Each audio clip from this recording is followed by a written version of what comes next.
Saudara, mari kita siapkan hati kita untuk mendengarkan kebenaran firman Tuhan. Sebelumnya kita satukan hati, kita berdoa pada Tuhan. Terima kasih Tuhan, Engkau sudah pimpin pada kami sekalian dalam ibadah pagi hari ini, dalam pujian penyembahan. Saatnya bagi kami untuk mendengarkan kebenaran firman Tuhan. Berfirmanlah Tuhan, nasihatilah Tuhan dengan firman Tuhan. Tegurlah kami Tuhan, jikalau kami mulai menyimpang daripada jalan-Mu, supaya kami boleh kembali pada jalan-Mu. Terima kasih Tuhan Yesus.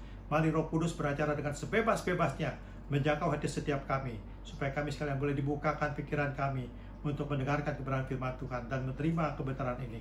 Terima kasih Tuhan Yesus. Di dalam nama Yesus kami siap menyambut benih firman Tuhan saat ini. Haleluya, amin. Saudara, tema firman Tuhan pagi hari ini adalah jangan sampai ketinggalan. Mungkin ada di antara saudara yang bertanya-tanya, ketinggalan apa Pak Rudi? Nah, inilah perlunya kita fokus pada saat ini untuk mendengarkan kebenaran firman Tuhan. Saya minta nanti istri saya tolong bacakan Matius pasal 24 ayat 40 sampai 41. Matius 24 ayat 40 dan 41, demikian firman Tuhan. Pada waktu itu kalau ada 2 orang di ladang, yang seorang akan dibawa dan yang lainnya akan ditinggalkan. Kalau ada 2 orang perempuan sedang memutar batu kilangan, yang seorang akan dibawa dan yang lain akan ditinggalkan. Nah, saudara, ada lagu tempo dulu yang sudah jarang kita dengar. Mungkin anak-anak muda, anak-anak yang baru-baru ini belum pernah dengar. Tapi kita orang-orang tua mungkin sudah sering kali dengar. Lagu ini tentang tema kalau bunyi sangkakala. Ya, kita akan naikkan pujian ini.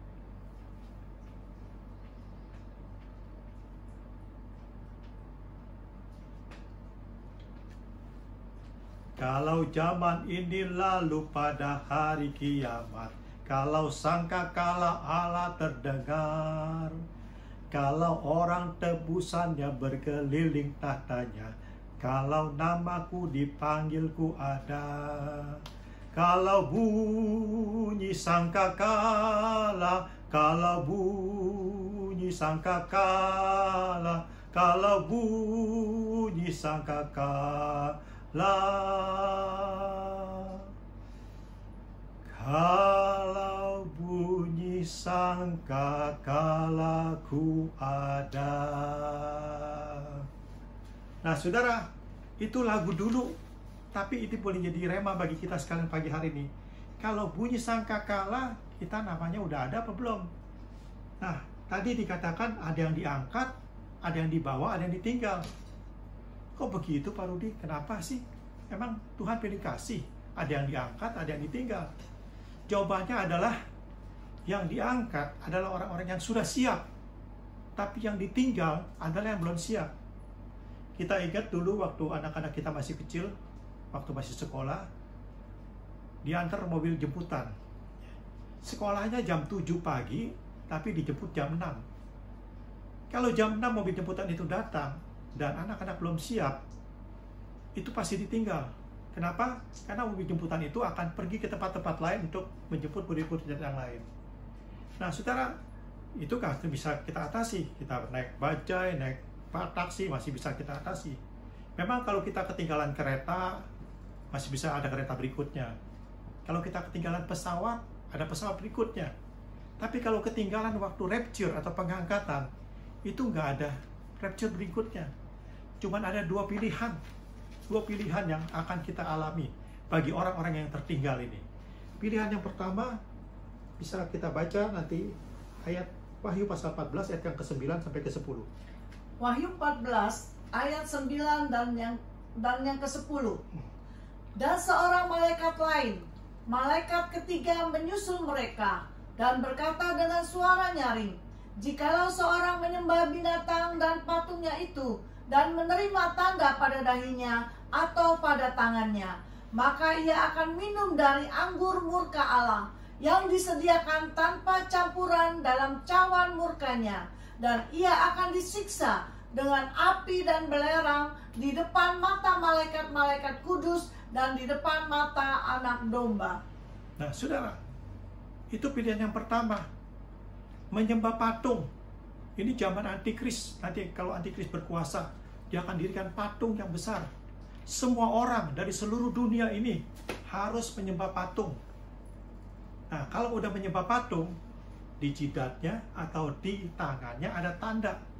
Tandanya itu antikris 666. Itu kalau menyembah. Itu sepertinya selamat, nggak usah dihukum. Tapi nanti mereka semua orang-orang yang menyembah patung, tadi dikatakan akan menerima hukuman dengan api neraka yang kekal, yang begitu panas, tidak berkeputusan, terus-terus pagi, siang, sore, malam, panas, terus panas. Tapi itu udah nggak ada pilihan lain. Nah, pilihan yang kedua, kalau yang tadi yang menyembah, ini yang tidak menyembah. Wahyu pasal yang ke-13, ayat yang ke-15 sampai ke-17. Wahyu 13 ayat 15 sampai dengan 17. Demikian firman Tuhan. Dan kepadanya diberi kuasa untuk memberikan nyawa kepada patung binatang itu, sehingga patung binatang itu berbicara juga dan bertindak begitu rupa, sehingga semua orang yang tidak menyembah patung binatang itu dibunuh, dan ia menyebabkan sehingga kepada semua orang kecil atau besar, kaya atau miskin, merdeka atau hamba, diberi tanda pada tangan kanannya atau pada dahinya, dan tidak seorang pun yang dapat membeli atau menjual selain daripada mereka yang memakai tanda itu, yaitu nama binatang itu atau bilangan namanya. Nah, saudara, ini ceritanya orang-orang yang tidak mau menyembah. Tadi dikatakan mereka akan dikejar-kejar untuk dibunuh. Dan yang lebih parah lagi, mereka tidak bisa mengadakan transaksi jual beli. Jual beli nggak bisa, bingung, saudara. Punya duit tapi nggak bisa beli, punya barang nggak bisa dijual karena nggak ada tanda.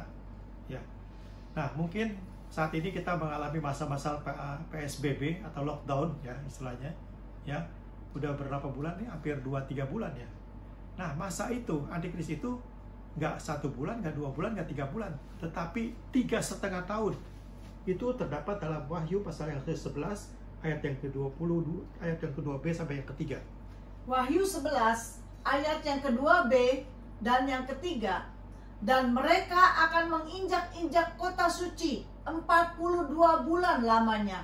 Dan aku akan memberi tugas kepada 2 saksiku, supaya mereka bernubuat sambil berkabung 1260 hari lamanya. Nah, 42 bulan, saudara. Bukan 2 bulan atau 3 bulan, tapi 42 bulan. Atau 1260 hari. Kalau dihitung-hitung bisa 3,5 tahun. Memang masa antikris itu berkuasanya 3,5 tahun. Nah sekarang masa COVID-19, ini kan kita lihat orang-orang berbelanja berbondong-bondong ke supermarket. Katanya nanti kalau nggak sedia barang, nanti nggak bisa kemana-mana.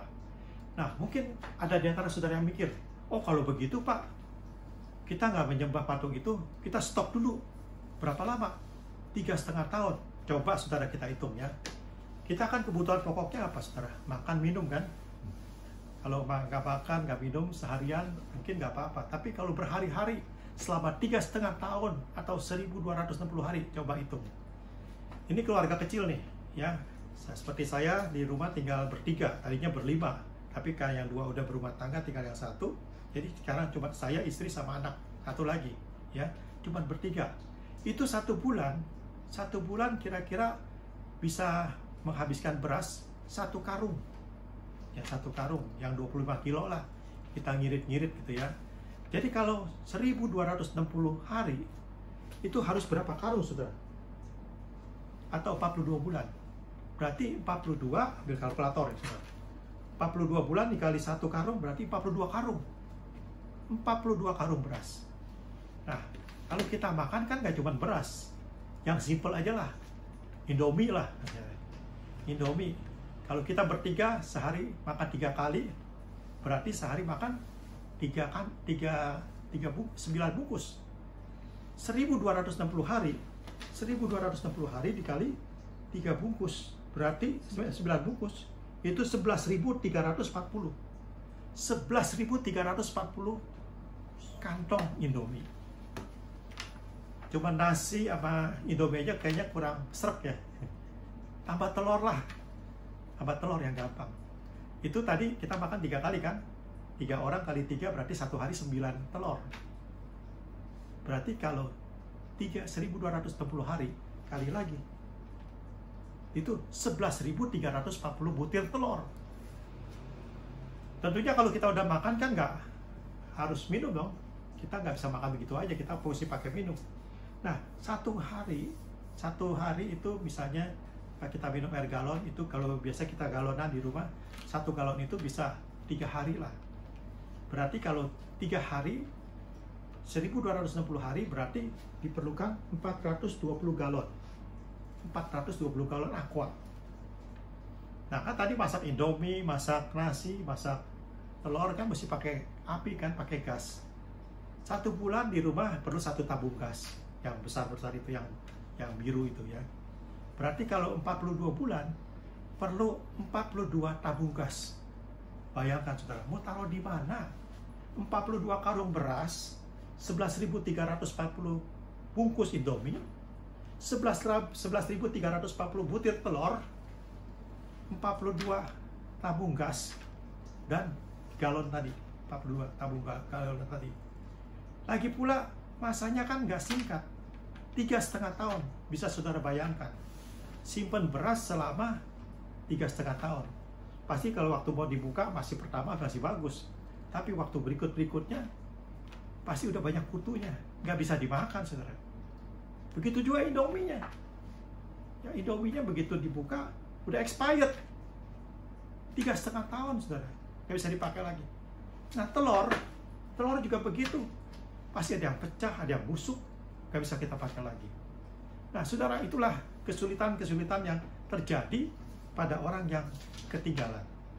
Jadi kalau misalnya saudara nekat tidak mau menyewa batuk, oke, tapi harus tertinggal ya, harus menyediakan stok seperti itu. Jadi sarapan paginya adalah nasi pakai telur pakai Indomie.